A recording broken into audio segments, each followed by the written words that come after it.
Olá, alunos do quarto ano. Hoje nós iremos dar início no nosso capítulo 2 de língua portuguesa, a melhor idade. Vamos lá? A melhor idade.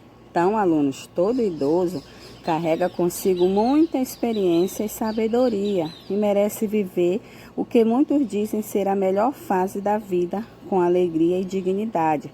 Ruguinhas, cabelos brancos ou até a falta de cabelos revelam a ação inevitável do tempo.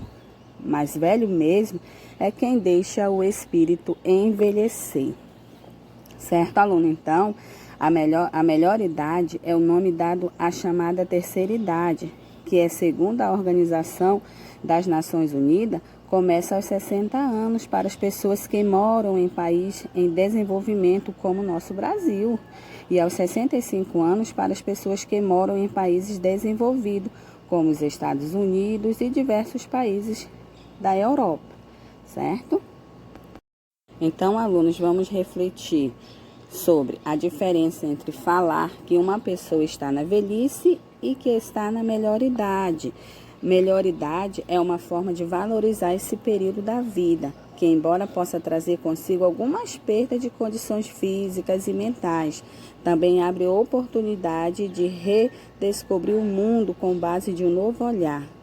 Então, alunos, vamos ponderar que, no fundo, a melhor idade é aquela em que estamos e que todos precisam saber aproveitar. E lembrando, alunos, que no dia 11 de novembro é comemorado o Dia Mundial do Bambolê. Qual é esse objetivo, aluno, dessa data? É incentivar o uso do brinquedo que encanta as crianças, adultos e idosos também, viu? Como é uma forma divertida de praticar exercícios físicos, muito importante, principalmente na chamada melhor idade. Então, vamos lá para a nossa conversa?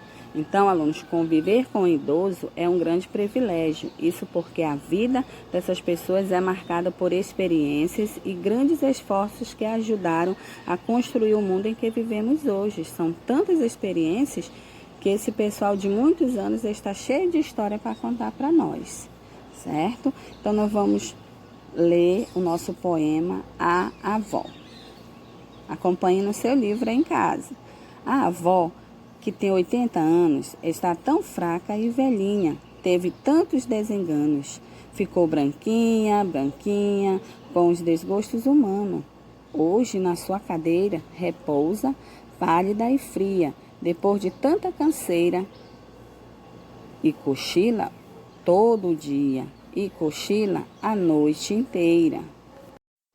Às vezes, porém, o bando dos netos invade a sala, entram rindo e papagueando. Este briga, aquele fala, aquele dança, pulando. A velha acorda sorrindo e a alegria a transfigura.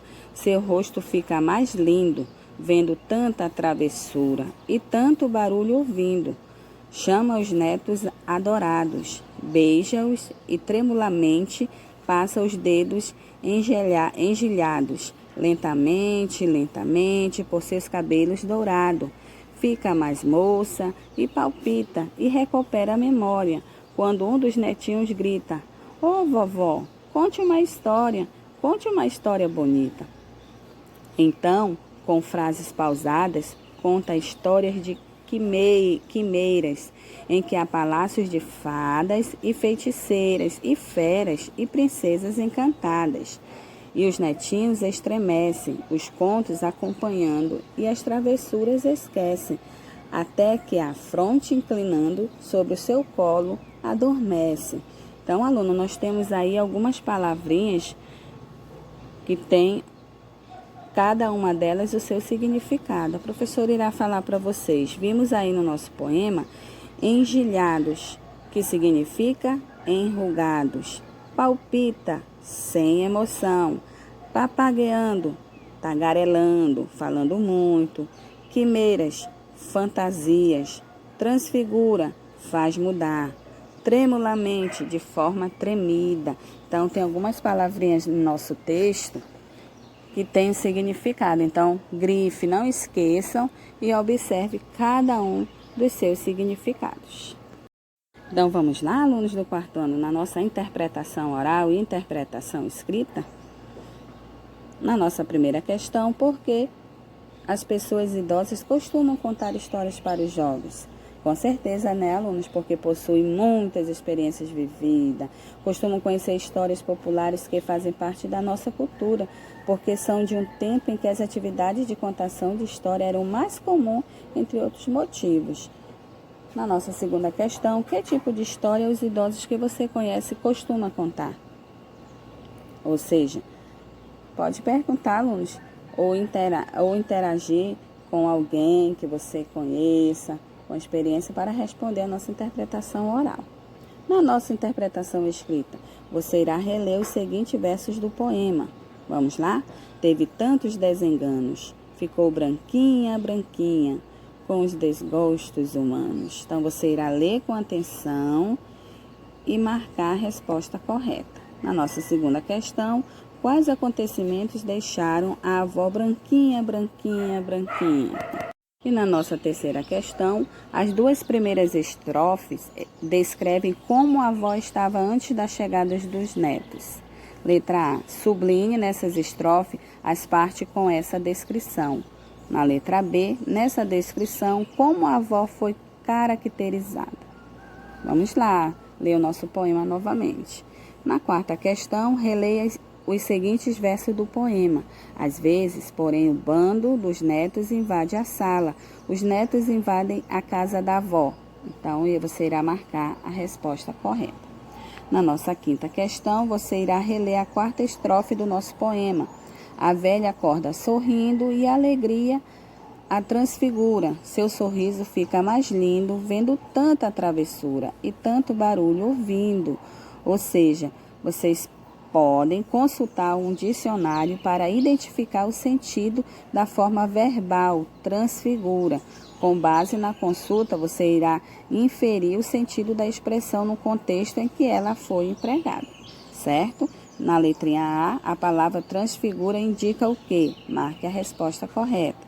Na letra B, nessa estrofe, como a avó passou a ser descrita? Como, aluno? Será que ela foi sorridente, alegre, com o rosto mais lindo? Vamos lá, releiam, certo? O nosso poema, a quarta estrofe. Na nossa sexta questão, você irá reler alguns versos da segunda e da quinta estrofe do poema. Em seguida, vocês irão contornar os versos que se referem às ações anteriores à chegada dos netos e sublinhar as ações posteriores à chegada deles, certo? Na letra B, em que momento os versos mostram a avó mais ativa e animada? Antes ou depois da chegada dos netos? Será, alunos, que foi depois da chegada dos netos? Na nossa sétima questão, qual a importância dos netos na vida da avó? É muito importante. Nós levamos alegria, ânimo para os nossos avós, certo? Na oitava questão, o que acontece com a avó quando o neto lhe pede que conte uma história? Por que isso acontece? Por que, alunos? Claro, com certeza recuperar a memória, precisa lembrar das histórias para contar para nós, para os netos, histórias bem legais. Na nossa nona questão, as palavras a seguir foram retiradas do poema. Ligue as palavras das 3 colunas que rimam entre si. A professora irá dar exemplos aqui. Vamos lá? Anos, liga para humanos e liga para desenganos. E assim você irá fazer com as demais, certo? Na nossa 10ª questão, qual é a importância das rimas no poema lido? Com certeza, alunos, as rimas garantem musicalidade e expressividade no texto, certo? Na nossa 11ª questão, o poema que você leu está organizado em parágrafos ou versos? Vamos relembrar, alunos? Parágrafos são as partes de um texto em prosa. Já o verso é cada uma das linhas de um poema e a estrofe é cada conjunto de versos, certo? Lembraram? Então, você, na 12ª questão, irá observar a cena abaixo do avô com o neto. Letra A. O que os dois estão fazendo na imagem acima? Letra B. Como o idoso é retratado nessa imagem? Letra C. Qual é a relação dessa imagem com o poema A Avó? Qual é essa relação, alunos? Certo? Espero que vocês respondam que os dois idosos, tanto a avó do poema quanto o avô da imagem, apesar de suas limitações, brincam, se divertem com os netos, mantendo uma relação amorosa de amor, carinho e atenção. Lembrando, alunos, o que é um poema? Poema, ele é um texto escrito em versos. Cada linha de um poema é um verso que o grupo de versos é chamado de estrofe, certo? E os poemas podem ou não apresentar rimas, que são palavras com os sons finais semelhantes. Então, essa foi a nossa aula de hoje, certo? Sobre poema, falando sobre a avó, né? Certo? O idoso. Então, nós temos também, aluno, o Estatuto do Idoso. Para quê, professora? Para ampliar os direitos a melhorar a qualidade de vida dos cidadãos com a idade acima de 60 anos, que foi criado no Estatuto do Idoso. Ele foi aprovado, alunos, em 2003, e esse estatuto não só pune severamente os que desrespeitam ou abandonam o idoso, mas também garante benefícios especiais aos idosos, como atendimento preferencial às unidades de saúde e no uso de transporte público. Certo, alunos? Então, essa foi a nossa aula de hoje. Leiam com atenção, respondam a nossa interpretação oral e escrita, certo? E respondem a nossas atividades propostas pela professora de hoje, que está no nosso livro Trilhas, certo? Beijos e até a próxima aula, se Deus quiser.